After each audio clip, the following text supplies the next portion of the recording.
On va pas se mentir, cette carte de Crown Jewel 2021 ressemble vraiment à une carte de WrestleMania.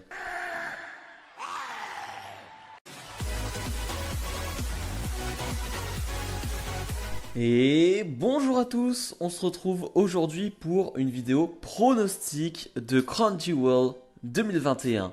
Alors, si je dois donner mon niveau de hype avant ce pay-per-view, j'avoue que c'est assez élevé pour un pay-per-view en Arabie Saoudite. Normalement, j'en ai un peu rien à faire, mais je dois l'avouer, la carte est assez phénoménale, la carte est assez incroyable. En termes de construction, on en reparlera, c'est pas très égal, mais par contre, en termes de gros matchs, de grosses affiches, ok, on est sur un haut niveau, donc j'avoue que le fait en plus que ce soit le jeudi, bah, on le sait, les pay-per-view en Arabie Saoudite, c'est le jeudi heure française, je crois que c'est 18h, 19h. Je vous avoue que pour nous, Français, quand même, c'est quand même la meilleure des choses. Je veux dire, t'es pas crevé à 2h du matin à regarder ton pay-per-view. Là, tu es quand même assez à l'aise, tu es vraiment prime time et c'est assez parfait pour nous. Et en plus, là, tu as de grosses affiches. Donc, j'avoue que si je dois donner une hype sur 10, je donnerais quand même un petit 8, quand même. Peut-être un gros 8, même un 8,5 peut-être. Parce que vraiment, la carte est incroyable. Personnellement, j'ouvrirais le show avec RK Bro face à AJ Styles et Omos. Les titres de champion par équipe d'Euro sont en jeu. J'ouvrirai le show avec ça parce que t'as deux légendes quand même que sont AJ Styles et Randy Orton. Ça chauffera un peu le public pour un début de show. Voilà, ils vont être contents avec l'entrée de Orton. Mais pour le coup, ce match, j'avoue que j'en ai pas grand chose à faire. Et pourtant, vous le savez, hein, Orton est mon catcheur préféré. Mais j'en ai pas grand chose à faire parce que la construction du match, c'est trop long. C'est trop long. C'est-à-dire que ça fait des semaines et des mois maintenant que ces équipes sont en guerre, sont plus en guerre, sont en guerre, sont plus en guerre. Et on a déjà vu ça. Et j'ai pas de hype particulière. Je pense que le match sera bon. Il n'y a pas de souci là-dessus. Ce sera vraiment un bon match par équipe. Mais je trouve ça un peu long. Ça force un peu en plus du côté WWE sur le personnage de Riddle. En ce moment, tu sens qu'ils en font un peu des caisses. Je suis pas sûr que ce soit le meilleur moyen de le faire accepter par le public. Surtout que ça marche bien, Riddle. Mais si tu forces, ça marche jamais. Franchement, avec n'importe qui, un forçage ne marche jamais. Donc voilà, pas très hypé par ce combat. Mais j'espère qu'au moins on aura du bon catch. Je vois une victoire de RK Bro qui, pour moi, vont conserver leur titre de champion par équipe de Raw. Voilà, c'est tout. J'espère juste au moins un bon match de catch. On enchaîne avec la finale du tournoi Queen's Crown. Alors, pour le moment, la finale, on ne la connaît pas. On connaît surtout une finaliste qui est Zelina Vega.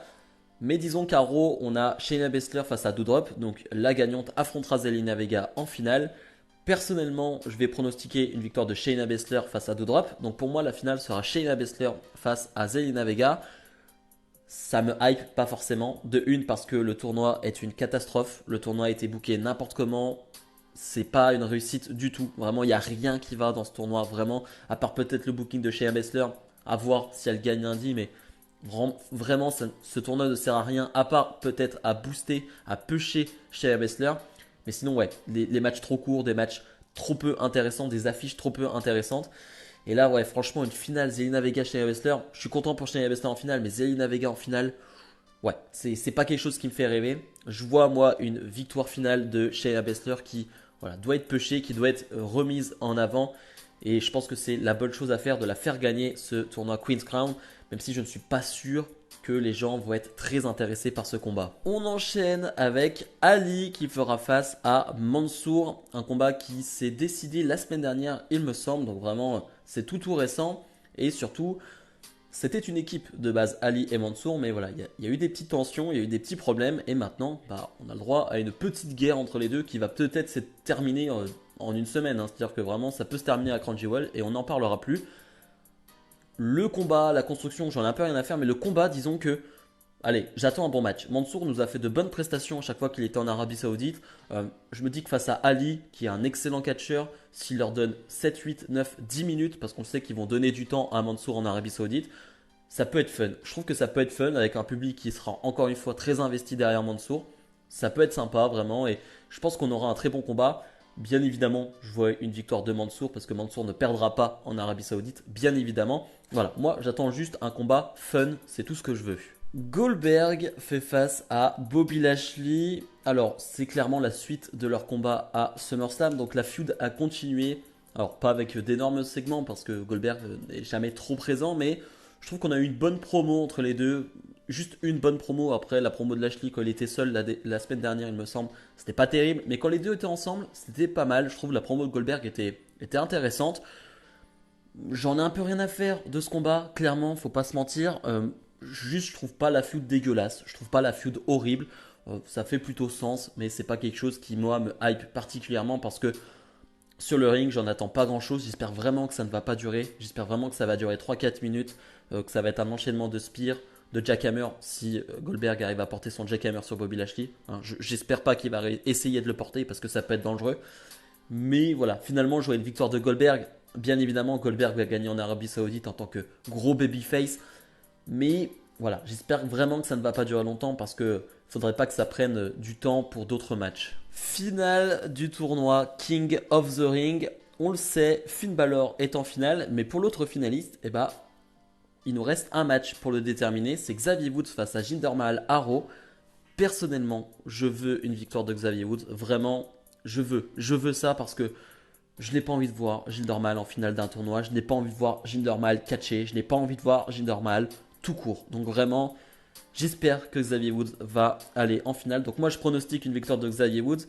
Donc qui fera face à Balor. Et ce serait un super combat. Vraiment, j'ai aucun doute sur le fait que ce soit un super combat. Les deux sont au top de leur forme. Xavier Woods en ce moment, un peu plus en solo du coup grâce à ce tournoi. Mais il est très bon en solo, on le dit pas assez, mais vraiment Xavier Woods est excellent en solo. Et puis Balor c'est Balor, donc il n'y a rien à en dire. Je vois une victoire finale quand même de Finn Balor. Alors je sais que c'est le rêve de Xavier Woods d'être le King of the Ring. Je sais que voilà, c'est ce qu'il veut depuis tout petit, c'est être le King of the Ring. C'est le truc qui le fait le plus rêver. Mais j'avoue que un Balor King of the Ring, ça a de la gueule et surtout ça le push, ça le mettrait en haut de la carte et où il doit être en fait. C'est-à-dire que Balor doit gagner des matchs, Balor doit être l'un de tes visages de ton roster, donc de SmackDown. Voilà, ça doit être un gars qui doit être au top. Donc pour moi, Balor doit être le King of the Ring. Seth Rollins fait face à Edge dans un match Hell in a Cell. Pour moi, c'est la meilleure histoire de l'année. Vraiment, c'est la meilleure guerre de l'année. C'est vraiment parfait de A à Z. J'ai quasiment pas de... Ce serait vraiment des trucs minimes à reprocher à cette histoire. Peut-être les absences de Edge. Voilà, vraiment, ce serait très minime. Mais dans l'ensemble, cette histoire est parfaite. Et j'avoue que la voir normalement se conclure là dans un Hell in a Cell, c'est exactement ce qu'il fallait. Souvent, les Hell in a Cell ont été utilisés pour de mauvaises raisons. Là, pour le coup, ça fait sens. Les deux se haïssent. Les deux veulent en terminer. Quoi de mieux que le Hell in a Cell, tout simplement. Donc je trouve ça parfait. Vraiment, on a eu encore deux superbes promos de Edge et Rollins à SmackDown qui te donnent juste envie de voir le combat. Et moi, c'est tout ce que je veux voir. Je veux voir un énorme combat. Je veux voir de la guerre, de la brutalité, j'imagine. Hein. Ceux qui aiment les choses un peu brutales, un peu violentes, je pense que on aura le droit à cela dans ce combat. Je pense que Edge va tout donner, que Rollins, comme il l'a dit, il est habitué maintenant des Hell in a Cell. Donc voilà, on va avoir un pur vrai combat violent, un bon Hell in a Cell, une bonne fin d'histoire. Je vois une victoire de Edge. Je pense que Edge doit gagner cette histoire. Je pense que Edge a besoin de cette victoire pour aller affronter d'autres jeunes superstars. Après, moi j'ai envie de voir Edge contre plein de jeunes superstars parce qu'il y a des affiches qui me donnent vraiment très envie. Mais voilà, ce serait dommage pour Rollins bien évidemment de perdre parce que c'est vrai qu'il perd beaucoup. Rollins perd beaucoup de feud ces dernières années. Mais je sais pas. Pour moi, Edge doit remporter ce combat. Big E défend son titre de champion de la WWE face à Drew McIntyre. En termes de construction, c'est mauvais. Voilà, faut dire le terme. C'est-à-dire qu'on part sur le truc du on fait équipe, mais on s'entend pas trop bien pendant ce temps. En fait, du coup, ça se passe pas très bien. Du coup, on fait équipe, mais finalement, on se combat pendant la fin de match et ça nous coûte des défaites. Enfin bref, c'est nul. Vraiment, c'est très mauvais comme construction. C'est vraiment la fainéantise à son maximum. Vraiment, c'est vraiment. J'ai pas envie de construire une histoire. Drew McIntyre, de toute façon, il sera plus dans le même roster que Big E. Donc, on n'en a rien à faire. Allez, vas-y, on fait un truc. Ils se mettent en équipe, ils se tapent de temps en temps. Ils sont amis, mais ils sont pas trop amis. Ils se respectent, mais pas trop. le combat juste me donne très envie. J'ai vraiment envie de voir un gros combat. J'ai envie de voir un gros combat pour Biggie. Voilà, un premier énorme combat pour Biggie en tant que champion de la WWE face à Drew McIntyre, qui est quand même très apprécié, qui est un excellent catcheur. Je me dis qu'on peut avoir un énorme combat si on leur laisse du temps, bien évidemment. Mais j'ai envie de voir jusqu'où Biggie peut aller. Parce que c'est vrai, en solo, on a vu des choses, mais on n'a pas vu tout de Biggie. Et je pense que voilà, ce type de combat peut nous montrer de quoi est capable Biggie. Bien évidemment, Biggie va conserver son titre. Il n'y aura peut-être pas une fin clean ou je sais pas. Il y aura peut-être un truc pour protéger Drew McIntyre sur la fin de combat. Moi, c'est ce que j'imagine. Mais voilà, je vois Biggie rester champion de la WWE. Becky Lynch défend son titre de championne de SmackDown face à Bianca Belair et Sasha Banks. L'un des deux matchs qui me donne le plus envie de regarder ce show. On en reparlera du main event bien évidemment après.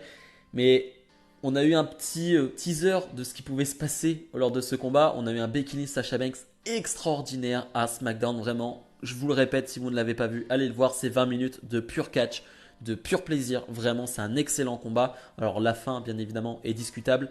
Mais le combat lui-même est excellent. On a une Becky Lynch qui est au top de sa forme. On a une Sasha Banks qui est au top de sa forme.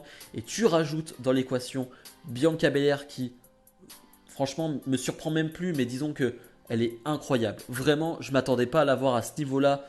Pas en termes de charisme et de promo parce que elle avait un gros potentiel à ce niveau-là. Mais sur le ring, je ne pensais pas l'avoir à ce niveau-là sur le ring. Et je suis très impressionné par ce qu'elle fait sur le ring. Athlétiquement, physiquement, c'est impressionnant.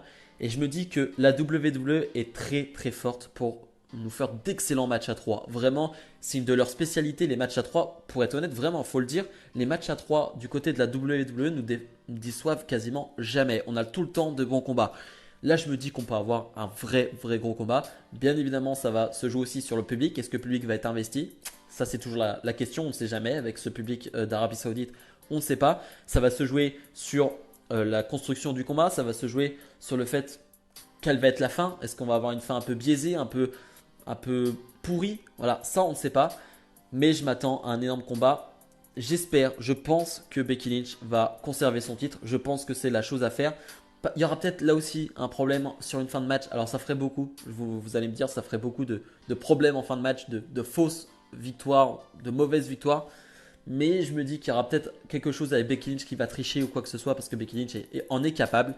Mais voilà, Becky Lynch pour moi va conserver son titre. Je pense que c'est la chose à faire. On y arrive, le main event.